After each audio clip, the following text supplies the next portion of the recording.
Pakistan Kabaddi Federation has convened an emergency meeting of its General Council on December 27, 2025 to probe the participation of a prominent national player Ubaidullah Rajput in an event in Islamabad, Bahrain, which was held on private level, and the prominent player Ubaidullah Rajput was seen in various social media pictures and videos wearing the Indian jersey and waving the Indian flag. As this was a club tournament arranged by the private organizers, and the teams were labeled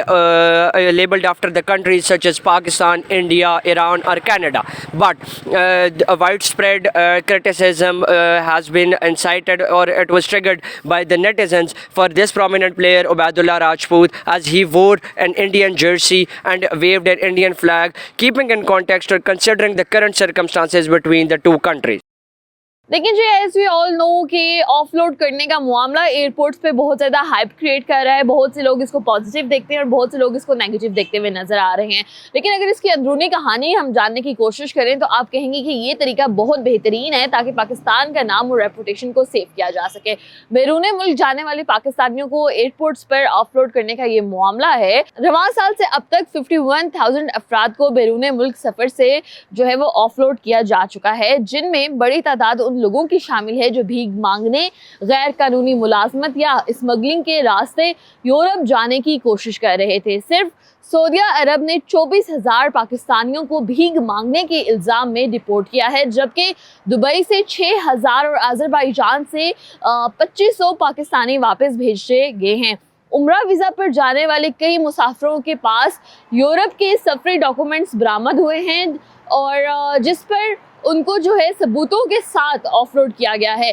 DGFIA के मुताबिक Cambodia जाने वाले 24,000 पाकिस्तानियों में से 12,000 पाकिस्तानी अभी भी ताहाल लापता हैं, जबकि बर्मा सियासी वीज़ा पर जाने वाले 4,000 लोगों में से 2,500 वापस ही नहीं आए हैं। गैर कानूनी तौर पर यूरोप जाने वालों में पाकिस्तान टॉप 5 ममालिक में शामिल होता है, जहां गुज़श्ता साल 8,000 और रवां साल 4,000 पाकिस्तानी गैर कानूनी तौर पर यूरोप पहुंचे। मजीद बताया गया है कि अब तक 56,000 पाकिस्तानी भीख मांगने पर सऊदी अरब से डिपोर्ट हो चुके हैं, जबकि दुबई और जर्मनी ने पाकिस्तानी सरकारी पासपोर्ट पर वीज़ा फ्री सहूलत भी इसी वजह से ख़त्म कर दी है। FIA ने ये इंकिशाफ किया है कि कंबोडिया और इसके अलावा दीगर ममालिक में जो मुख्तलिफ रास्तों के थ्रू यूरोप स्मगलिंग हो रही है उसको भी रोकने की पूरी कोशिश की जा रही है, जबकि इस्लामाबाद एयरपोर्ट पर अमला कम होने की वजह से दबाव ज़्यादा है। जाली फुटबॉल के हवाले से भी हम जानते हैं कि एक बहुत बड़ा स्कैंडल मंजरे आम पर आया था और उसमें एक शख्स जो माजूर था